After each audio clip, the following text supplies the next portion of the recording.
페르시아 사람들의 구전에서 내려온 이야기 중에 이런 이야기가 있습니다. 한 여인이 죽어서 하늘나라 갔어요. 근데 어느 날 하늘 나라에서 거울 앞을 지나게 되는데 그 거울 속에서 아주 무시무시한 여인이 자기를 쳐다보고 있는 거예요. 그래서 이 여인이 그 거울 속에 비춰진 그 여인의 모습을 보고 너무 놀란 거예요. 지금까지 본 여인 중에 그렇게 흉악한 여인은 처음 봤어요. 온몸이 골마터지고 흉악한 몰골, 그죠? 그 자기도 모르게 거울 속에 비춰진 그 여인을 바라보면서 비명을 지르고 이렇게 소리를 질렀어요. 더럽고 흉악한 요기처럼 생긴 여인아, 너는 도대체 누구냐? 그랬더니 거울 속에 그 험상궂은 여인이 차갑게 웃으면서 이 여인에게 말하는 거예요. 나는 네 행위다, 그런 거예요. 우리가 거울을 왜 봐요? 내 모습을 보기 위해서 보는 거잖아요. 특별히 내 얼굴을 볼 수가 없잖아요. 손발은 내가 그래도 보잖아요. 몸은 또 볼 수 있잖아요. 근데 내가 내 얼굴, 이건 불가능하잖아요, 그죠? 그런데 거울을 보면 내 얼굴을 잘 볼 수 있어요. 뭐가 묻었는지, 머리핀이 잘못됐는지, 넥타이가 잘못됐는지. 거울은 내 모습을 비춰줘요. 그래서 잘못된 부분이 있으면 하나씩 하나씩 고쳐갈 수 있도록 도와주는 거, 그게 바로 거울의 역할이죠. 우리 그리스도인들에게도 거울이 필요해요. 우리 그리스도인들에게 필요한 거울은 뭐냐? 성경, 하나님의 말씀이에요. 이 하나님의 말씀에 나를 비춰서 내가 바른 길을 가고 있는가? 내가 지금 잘하고 있는가? 내가 혹시 잘못된 것은 없는가? 말씀을 통해서 나를 비춰서 내 잘못된 부분을 하나씩 하나씩 고쳐나가는 삶을 사는 것, 그게 바로 성숙한 성도의 모습입니다. 성경에 보면 신실한 하나님의 사람들이 많이 기록되어 있어요. 시대를 뛰어넘어서 구약이나 신약이나 지금이나 신실한 하나님의 사람들, 그 공통점은 뭐냐? 여러 가지가 있겠지만 가장 중요한 것 중에 하나는 뭐냐면 하나님의 음성의 귀를 기울인다는 거예요. 사람에게 집중하는 것이 아니라 하나님의 음성의 귀를 기울이는 거죠. 하나님의 사람들의 가장 공통적인 특징이 바로 그거라는 거예요. 이거 굉장히 중요한 거죠. 하나님의 말씀에 집중하고 하나님의 말씀에 민감하게 반응해서 그 하나님의 말씀을 내 삶 속에서 실천하는 삶을 살아가는 사람들, 그 사람들이 바로 하나님 앞에 신실한 종이다, 그런 거예요. 그런 면에서 오늘 역대하 34장에 나와 있는 요시야 왕의 모습은 오늘 우리들에게 좋은 모델이 될 수 있는 리더다, 그렇게 생각할 수가 있습니다.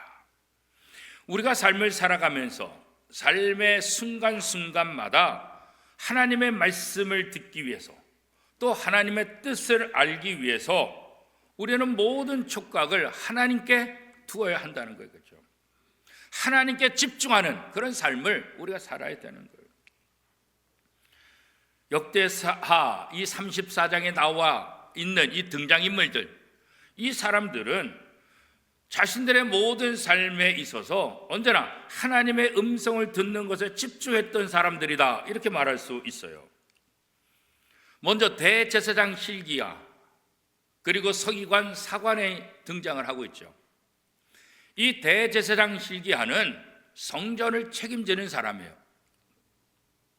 이스라엘 백성들이 하나님 앞에 나와서 제사를 드릴 때 그 드린 성물들, 제물들, 이런 것들을 잘 관리해서 어떻게 하든지 이스라엘 백성들이 하나님 앞에 제사를 잘 드릴 수 있도록 도와주는, 제사에 대해서 전권을 갖고 있는 사람이 이 대제사장 hil기야예요. 그 다음에 또 중요한 역할이 있는데 그것은 뭐냐면 성전을 수리하고 성전을 아름답게 잘 보관할 책임도 있는 거예요. 그래서 성도들이 드린 그 제물과 예물을 통해서 성전을 보수하고 관리하는 그런 역할도 해요. 어느 날 성전을 수리하다가 모세가 쓴 율법책을 발견하게 돼요. 어떻게 보면 제사장의 입장에서는 율법책은 나하고 상관이 없지 나는 제사를 드리는 것이 내 역할이니까 이건 나하고 상관없어. 그리고 무시할 수 있어요. 별로 중요하게 생각하지 않을 수도 있어요. 그런데 대제사장 실기야는 요거는 모세가 쓴 그런 말씀인데 나보다는 늘 성경을 읽고 성경을 쓰고 성경을 관리하는 서기관, 그 서기관이 이 율법책에 대해서 훨씬 더 잘 알 수 있을 것이다. 그래서 대제사장 실기야는 성전을 수리하다가 찾은 이 율법책을 누구에게 줘요? 서기관인 사반에게 이 말씀을 가져다 주죠. 서기관 사관이 나보다는 하나님의 말씀에 더 잘하니까 그래서 이제 사관에게 사반에게 갖다 줬는데 이 서기관 사반은 대제사장 실기야로부터 율법책을 받은 다음에 무슨 생각을 했냐면 이것은 왕에게 보여줘야 되겠다. 왕에게 이 말씀을 읽혀줘야 되겠다. 그런 생각을 가지고 왕에게 찾아가서 이 성경을 읽어주죠. 이게 이제 오늘 본문에 나와 있어요. 자, 역대하 34장 15절에서 18절까지 말씀 우리 한 목소리로 같이 한번 읽어보겠습니다. 실기야가 서기관 사반에게 말하여 이르되 내가 여호와의 전에서 율법책을 발견하였노라 하고 실기야가 그 책을 사반에게 주매 사반이 책을 가지고 왕에게 나아가서 복명하여 이르되 왕께서 종들에게 명령하신 것을 종들이 다 진행하였나이다. 또 여호와의 전에서 발견한 돈을 쏟아서 감독자들과 일꾼들에게 주었나이다 하고 서기관 사반이 또 왕에게 아뢰어 이르되 제사장 실기야가 내게 책을 주더이다 하고 사반이 왕 앞에서 그것을 읽음에. 자, 여기 보면 대제사장 실기야와 서기관 사반이 물론 자기의 역할이 있어요. 그죠? 성전을 관리하는 역할이 있고 또 하나님의 말씀을 관리하는 역할이 있어요. 언제나 이 사람들은 하나님께 자기에게 맡겨진 직분에 최선을 다하지만 또 자기가 어떻게 하면 더 하나님 앞에 더 집중할 수 있을까? 어떻게 하면 이 예배가, 어떻게 하면 이 말씀이 하나님 앞에 더 영광이 되고 백성들에게 더 도움이 될 수 있을까? 이런 부분에 또 관심을 갖고 있는 거예요. 우리가 교회에서 목사로서, 장로로서, 안수집사로서, 권사로서, 집사로서, 또 찬양대원으로서, 교회학교 교사로서 내가 맡은 일에 충성을 하는 거, 이거 굉장히 중요해요. 그죠? 그러나 이왕이면 내가 맡은 일뿐만 아니라 어떻게 하면 이 일을 더 잘할 수 있을까? 나보다 더 잘할 수 있는 사람이 누굴까? 내 역할보다 더 잘할 수 있는 사람이 누구일까? 그런 것들을 생각하면서 함께 협력하고 협조해서 나아가는 것, 이게 굉장히 중요해요. 대제사장이니까 내가 못할 게 뭐 있어? 그러지 않았어요. 대제사장이라 할지라도 율법책에 대해서 전문가는 서기관이다. 그래서 대제사장이 그 율법책을 서기관에게 준 거예요. 오늘 교회 안에도 이런 겸손한 모습이 필요해요. 우리 서로가 협력하여 함께 선을 이루는 그런 모습들이 필요해요. 자기에 맡겨진 직분만 감당하는 것이 아니라 공동체 전체를 생각하고 이 공동체 전체가 어떻게 하면 하나님 보시기에 더 좋을까라고 생각하는 것, 그게 바로 참다운 성도의 모습이다. 그것을 대제사장 실기야와 서기관 사반을 통해서 우리가 다시 한번 생각해 볼 수가 있습니다. 또 요시야 왕도 마찬가지 아니겠어요? 그렇죠? 요시야 왕의 입장에서는 그거 왜 나한테 갖고 오냐? 그건 대제사장하고 서기관, 이거 내가 율법을 뭘 알아? 그러니까 대제사장과 서기관이 알아서 해. 너희들이 하지 왜 나한테까지 와가지고 이렇게 골치 아프게 하냐? 이렇게 말할 수도 있죠. 그러나 요시야 왕은 그렇게 하지 않았어요. 하나님의 말씀을 들려주겠다 하니까 시끄러, 그렇게 말하지 않았어요. 그래? 한번 얘기해봐. 하나님의 말씀 읽어봐. 내가 들어볼게. 이게 또 요시야 왕의 모습이에요. 우리가 나름대로 지위가 있고 나름대로 역할이 있을 때 다른 사람을 무시하고 다른 사람에게 함부로 대하는 그런 것이 아니라 다른 사람이 말했을 때 관심을 갖고 좀 더 집중해서 듣는다고 한다면 오늘 역대하 34장의 이 위대한 역사가 일어나게 되는 거죠. 이 중에서 대제사장 실기야, 서기관 사반과 요아스 왕, 이 중에 한 사람이라도 잘못된 생각을 가졌다면 오늘 성경은 이렇게 기록되지 않았을 거예요. 이 세 사람 모두 다 하나님 앞에 신실한 사람이고 하나님의 음성 듣기를 원했고 하나님 앞에 어떻게 하면 바르게 살 것인가 이런 생각을 했었기 때문에 오늘 역대하 34장이 이렇게 아름다운 모습으로 기록될 수 있었던 거예요. 대제사장 hil기야 입장에서 성전을 수리하다가 율법책을 발견했다? 이건 뭐야? 이럴 수도 있잖아요, 그죠? 서기관 사반의 입장에서도 이거 왜 또 나한테 줘? 발견했으면 발견한 사람이 하지 왜 나한테 줘? 이럴 수도 있잖아요. 왕의 입장에서는 골치 아프게 내가 이걸 뭐. 그러나 이 세 사람들은 서로 협력하여서 어떻게 하든지 하나님을 기쁘시게 하는 것이 무엇일까 생각했다는 거예요. 사랑하는 원미동교회 성도 여러분, 오늘 우리는 하나님의 말씀에 얼마나 민감하게 반응하고 있습니까? 우리의 삶을 통해서 내게 맡겨진 직분을 통해서 어떻게 하면 하나님을 섬기고 어떻게 하면 하나님을 기쁘시게 할까? 어느 정도 관심을 갖고 있고 어느 정도 열정을 갖고 있을까요?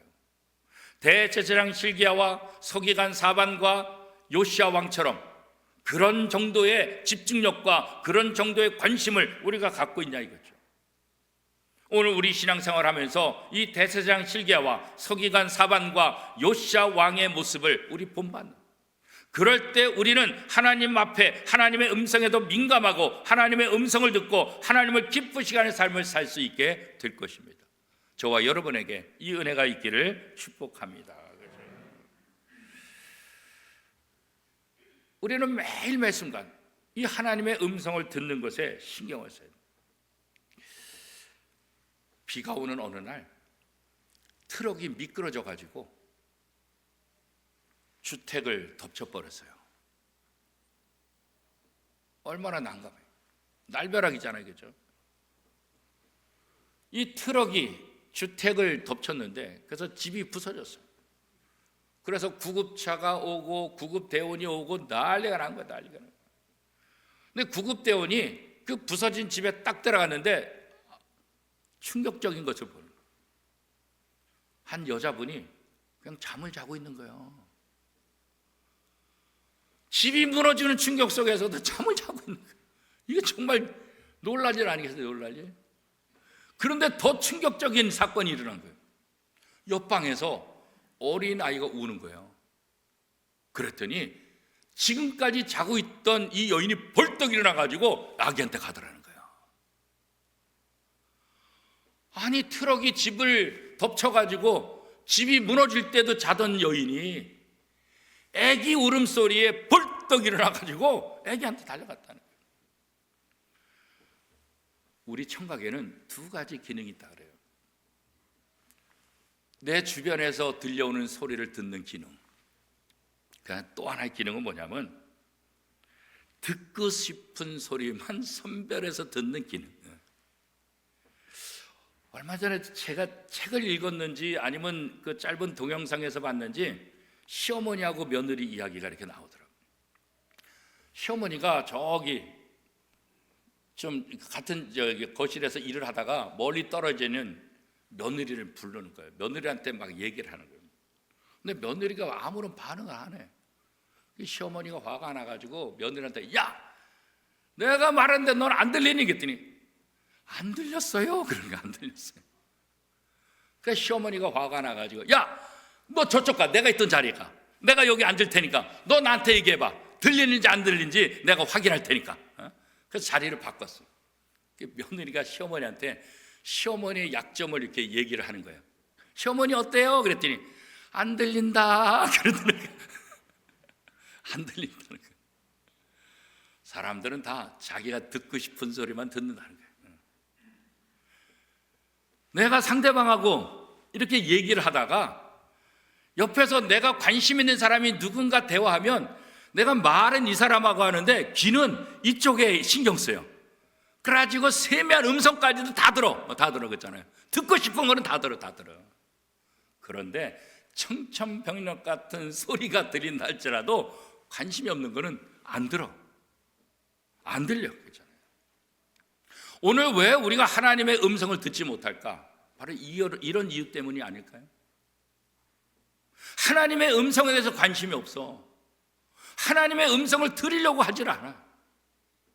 하나님이 말씀을 하지 않으셔서 우리가 못 듣는 것이 아니라 하나님은 말씀하시는데 우리가 들을 준비를 안 해요. 듣고 싶지가 않아요. 그래서 예수님께서 뭐라고 말씀하세요? 마태복음 11장 15절에 보니까 귀 있는 자는 들을지어다 그랬다고요. 세상에 귀가 없는 사람이 어디 있어요? 귀가 없는 사람이 다 귀 있잖아요. 귀 있는 자는 뭐예요? 들을 귀 있는 자는 들을지어다. 귀는 있는데 관심이 없는 사람 못 듣는 거예요. 관심 있는 사람, 들을 귀 있는 사람들은 이 복음을 받아들이라, 이 말씀 아니겠어요?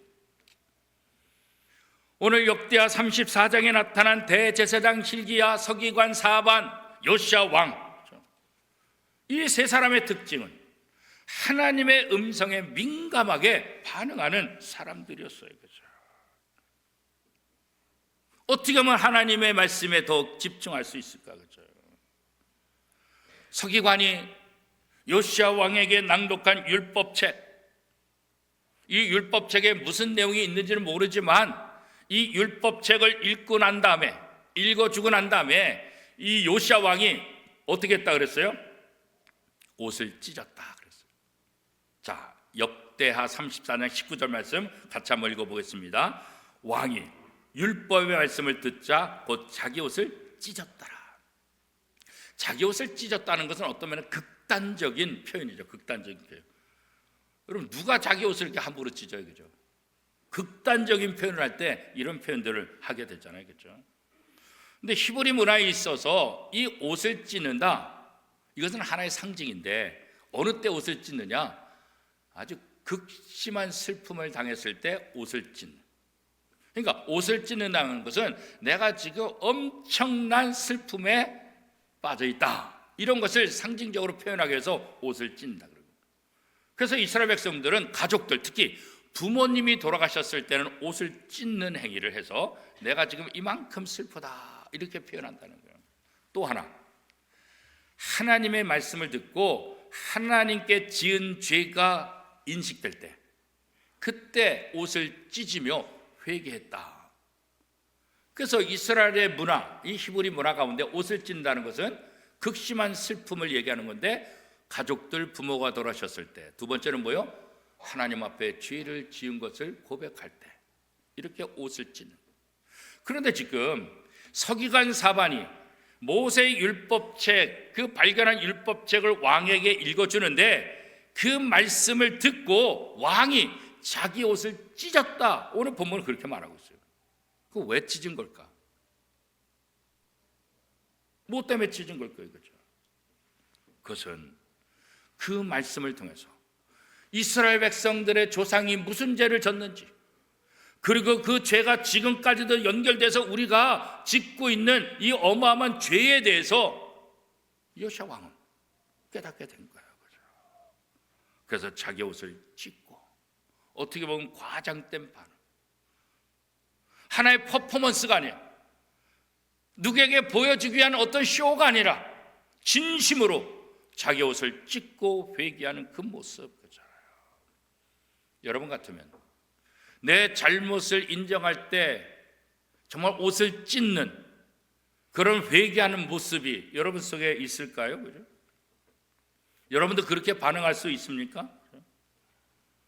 요시야 왕은 말씀을 듣고 즉시로 자기 옷을 찢고 회개하는 그 모습.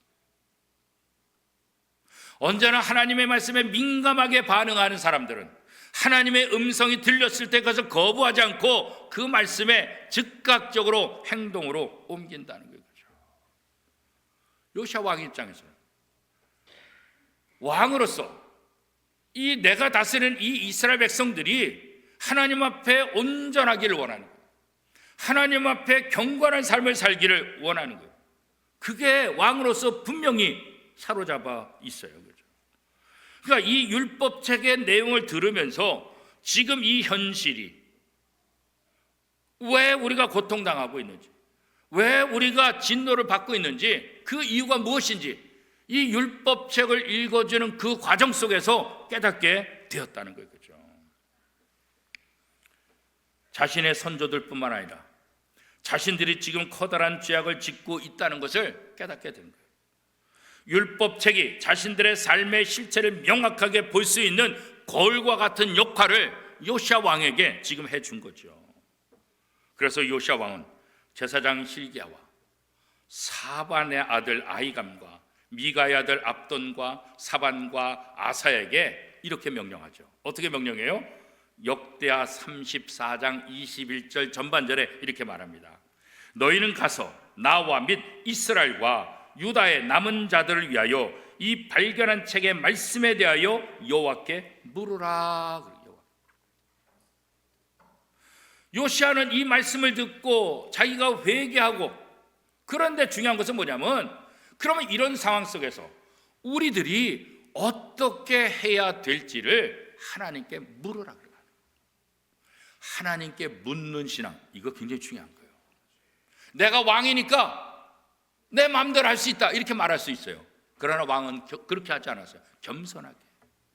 우리 조상들이 우리가 지금 이런 죄를 졌는데, 그러면 하나님, 이런 상황 속에서 우리가 어떻게 해야 될까요? 하나님께 물어라.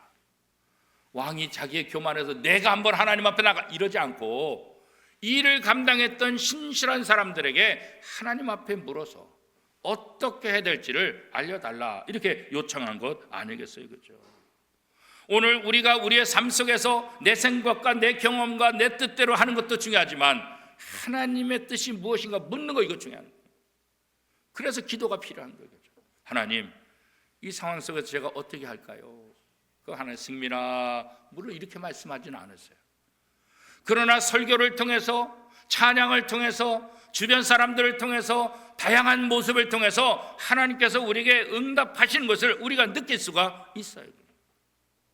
예전 교회 있을 때 어떤 집사님이 저한테 그러는 거예요. 목사님, 제가 한 주 동안 고민하면서 너무 힘들었는데 주일날 와서 목사님의 설교를 들으면 그 문제의 답이 설교 속에 있는 거예요.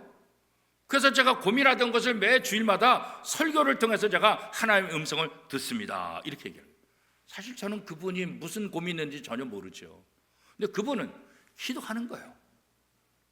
하나님 어떻게 하면 좋을까요? 하나님, 그렇게 늘 기도하면서 주일날 와서 말씀을 들었더니 그 말씀 속에 해답이 있더라는 거예요. 내가 무슨 해답을 주겠어요? 그죠? 우리가 하나님 앞에 기도하면 하나님께서 다양한 모습을 통해서 우리에게 응답해 주시는 거죠. 그런 면에서 요시야는 겸손하고, 그런 면에서 요시야 신앙은 대단한 거예요. 그렇죠? 오늘 우리에게 이런 모습이 필요해요. 그렇죠? 지금은 선조들을 통한 아픔들, 지금 우리가 당하는 이 재난들, 이게 도대체 왜 이런 일이 일어났을까? 그 답을 요시야 왕이 알게 되잖아요. 역대하 34장 21절 후반절에 보면 우리 조상들이 여호와의 말씀을 지키지 아니하고 이 책에 기록된 모든 것을 준행하지 아니하였으므로 여호와께서 우리에게 쏟으신 진노가 크도다 하니라. 우리가 왜 이렇게 어려움 당하느냐? 우리가 왜 이렇게 진노를 당하느냐? 그건 다른 거 아니에요. 우리 조상들이 하나님의 말씀을 지키지 않아서, 그 말씀에 기록된 대로 준행하지 않아서 조상들이 고통을 당했고 그 조상들의 죄 때문에 우리가 그 진노를 받고 있다. 지금 이렇게 고백하고, 조상들의 죄 때문에 내가 고통당한다고 있다는 것, 이것을 깨닫는 것, 이것도 중요하지만 지금 요시야 입장에서 왜 하나님 앞에 가서 물으라 이렇게 말했을까요? 이 상황 보니까 지금 우리가 잘못하면 우리 다음 세대들도 우리가 받는 진노를 받을 수 있겠다, 이 생각한 거 아니겠어요? 그죠? 우리 후세들에게 이 진노를 멈추게 하려면 우리가 어떻게 하나님의 말씀대로 살 것인가, 그 처방을 받아야만 우리에게서 진노가 끝나고 우리 후손에게는 그 진노가 멈춰질 것이라 요시아는 그걸 생각한 거죠. 이게 참 좋은 지도자의 모습이죠. 자기 이익만 위해서 사는 지도자, 그건 참된 지도자가 아니죠. 내가 좀 손해가 보고 내가 좀 욕을 먹는다 할지라도 다른 사람에게, 후세들이 더 행복하고 더 멋진 삶을 살아갈 수 있도록 준비해 주는 것, 이게 진짜 지도자잖아요. 그렇죠? 오늘 우리 주변에 보면 정말 지도자다운 지도자가 있는가? 우리 스스로 생각할 때 참 그렇잖아요. 자기 이익을 위해서는 자기의 권력을 사용하지만 백성들을 위해서, 나라를 위해서는 아무것도 하지 않는 그런 모습들. 오늘 우리들은 어떤가?